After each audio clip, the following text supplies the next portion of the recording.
Welcome to another something episode, whatever you want to call it. Anyway, these were outgassed last night. I now have my makeshift coating area done. It will suffice for what I'm doing in here.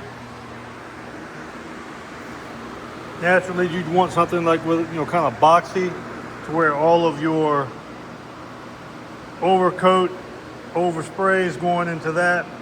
But you'll see that this works all right. It's not the best setup, obviously, but it will do for the purposes at hand. Of course, you'd want something a little taller to where you're able to get around it and see, but I don't have anything like that right now. I could throw something together, but I've got to get these done. Like I said, I kind of just started messing with this a little bit, and so this is what I've got. Now, I'm still pretty nimble, so laying on the ground doesn't bother me. Scooting around on my shoulders and back doesn't bother me. So, and plus these pieces are kind of small, so it's not like you got intricate parts to get into or little areas that really require a lot of like super detail to make sure you're getting good coverage. It's pretty much a flat surface. So let's get started. So that'll do it for what I'm needing to do with this piece. Like I said, got the fans going. I can kind of get to everything pretty easy here. Just spin it around and I can get to the backside pretty easy. So I'm going to get my powder out, get the oven going, and get to work. All right, so I got my gun ready. Got the cup filled. Air pressure should be good. So here we go.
Now see, with a better gun, something with more voltage, I probably wouldn't have as much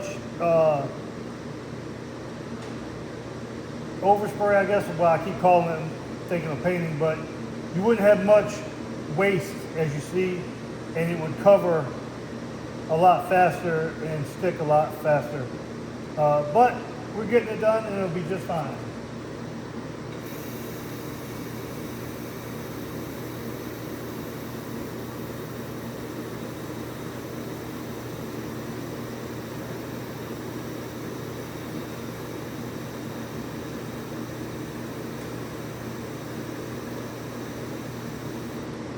And of course, when you have less waste, I don't think my face is in the camera, but when you have less waste and it's actually going where it's supposed to go, then you kind of don't feel bad about just holding the trigger down and letting it do what it's got to do. In this situation, as you already see, some like overflow, and again, I'm using paint terms, but as you can already see, it wouldn't be anywhere near like that. This actually isn't too bad, but it wouldn't be as bad if I had a little bit more commercial grade gun, especially getting in the where the dog meets the flat part. Like you can kind of see maybe right here where it's still got the aluminum color to where it's not hasn't covered around the feet. But like I said, I get a few more jobs, then I can upgrade to some things. But this is working just fine.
So there you have it, pretty much.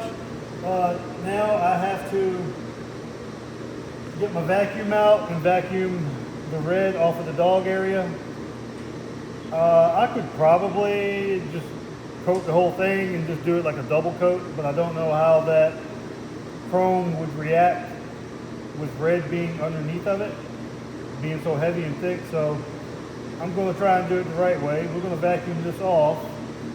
A good habit to get into when you're doing something like this. So that way, you know, it takes time and effort and work, but why not go ahead and do it that way? So I'm gonna flip her around, get the backside, and then I'm gonna get this vacuum.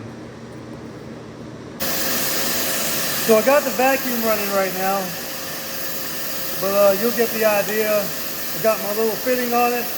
You don't want something that's too strong, because then you'll pull powder away from where you don't want to pull it away.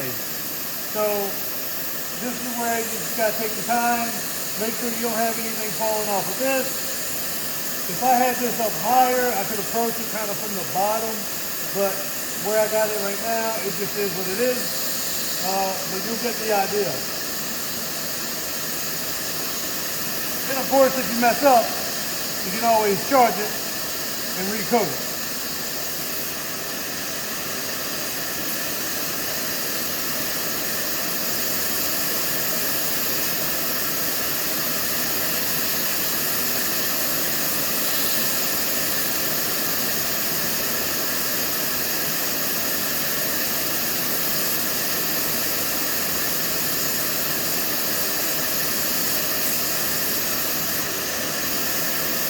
And of course, I don't have it perfectly steady, which is kind of what you want. I'm kind of putting pressure on it, and you're seeing it kind of move.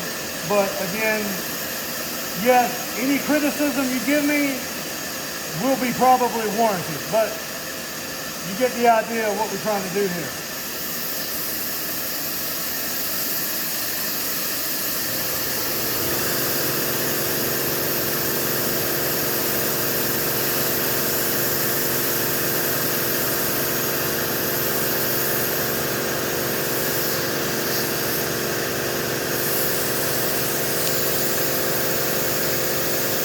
Again, rather than with paint,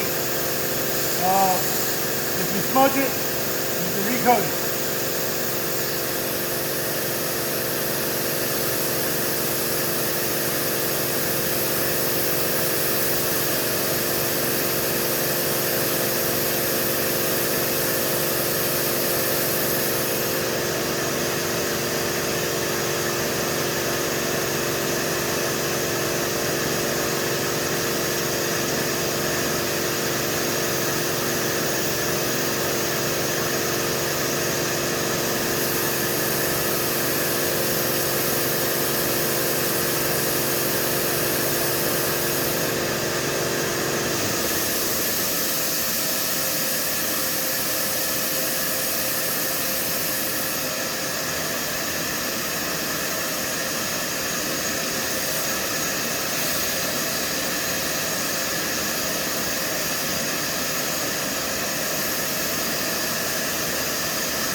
See right there where I messed up?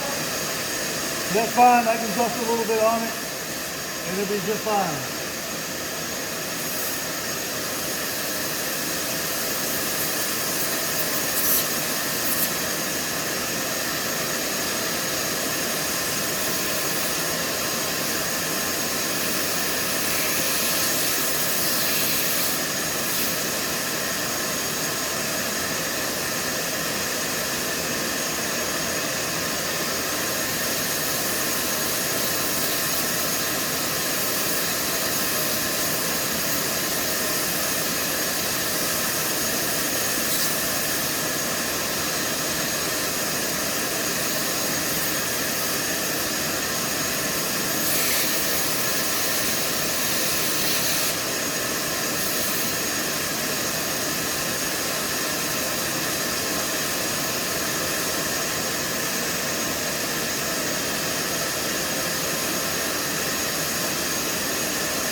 All right, so there you go.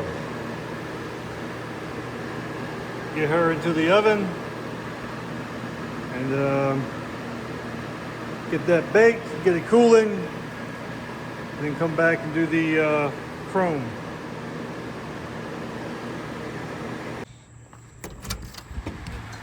So head back into the shop. I've had this baking now for probably 7 to 9 minutes. See what we have here. Oh yeah. Can't get too close, but that's her. So now I've got to let that cool down in just a bit. Maybe let it go for another maybe 5 minutes. Let that cool down and see about getting the chrome on it. At least get it off of the little dolly there so I can get the other one on it and get started on it. If I can get the red done today, I'll be a happy camper. Then tomorrow I can do, or even tonight, I could do the silver. So that's that on that one. Okay, so there you have it. I did the same thing with the dog that I did with the red. Tape it off, charge it, do your dog in the chrome that I did it in, and then of course you're gonna sweep and vacuum all the little creases and corners. Now, like I said, the textures you see is what's on these. That's how they come. That's kind of their thing. That's what they look like when you strip them of the old stuff that's on there. That's what they look like back in the day on the truck. There's the back of it, but that's the texture you see is in the metal. But there it is. Get them cleaned up a little bit and get them out of here.